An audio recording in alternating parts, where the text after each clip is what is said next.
The tramp goes in search of gold in cold-ridden mountains and is trapped in a log cabin with an overweight gold miner and an on-the-loose criminal in Charlie Chaplin's The Gold Rush.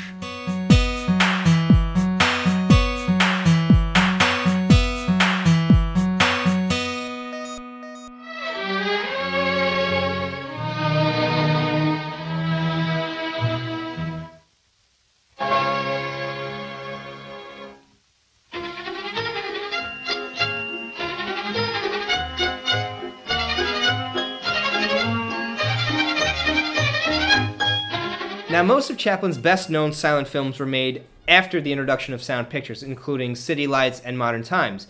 But this one was made in 1925, just a few years before the introduction of sound pictures. Chaplin thought so highly of this movie, in fact, it was the movie that he stated that he wanted to be remembered by, and he thought so highly of it that he decided to re-release it in 1940 with a special narration by Charlie Chaplin.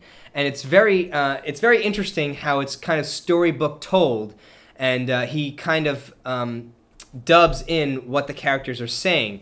And it's a very interesting, and in my opinion, it makes the movie so much better. It's shortened and edited. Of course, if you want to, the original 1925 movie is still a classic movie, but most people would prefer to see Chaplin's re-release in 1940. Like all of Chaplin's movies, The Gold Rush combines a large portion of comedy and drama. It is certainly what I would call his most dramatic movie. It moves more towards that, and it's very romantic. And the greatest thing about Chaplin's tramp character is that, try as he might, he never succeeds, but he never gives up. He simply doesn't belong in society. And I think that's what people relate to the most. I think people tend to relate to the characters who don't mix well in society and who aren't successful. Things to look out for: there are some great comedic bits. Most notably is the dancing of the buns, in which Chaplin takes two forks and sticks them into bread buns and does a little dance with them.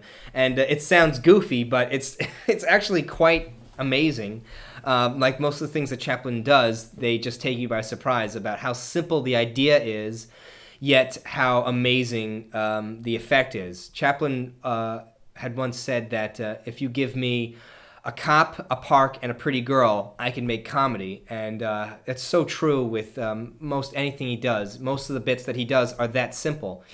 And another great bit to look out for is when they're trapped in the log cabin and they're forced to eat Chaplin's boot, where he cooks it and he eats it. It's a really funny sequence of scenes, and there's also some interesting special effects for that time. You actually see Chaplin turn into a chicken, and which he actually is the chicken in a suit, which he does great mime work. Of course, I don't have to tell you that Chaplin was a great mime. Like I said before, Chaplin, this was the movie that Chaplin really wanted to be remembered by, and in my opinion, not to say that it's the greatest movie that he's ever done, but it definitely, more so than most of his movies, embodies the bare essentials of what true Chaplin is all about. So I would say that this would be the perfect Chaplin movie to see first if you have never seen a Chaplin movie. Let me know in the comments what you think of The Gold Rush. Did you prefer the 1925 original release or the 1940 new release with the Chaplin narration? Was this your favorite Chaplin film? What did you think of the classic bits with the bread buns and the bootlaces? And that's pretty much it.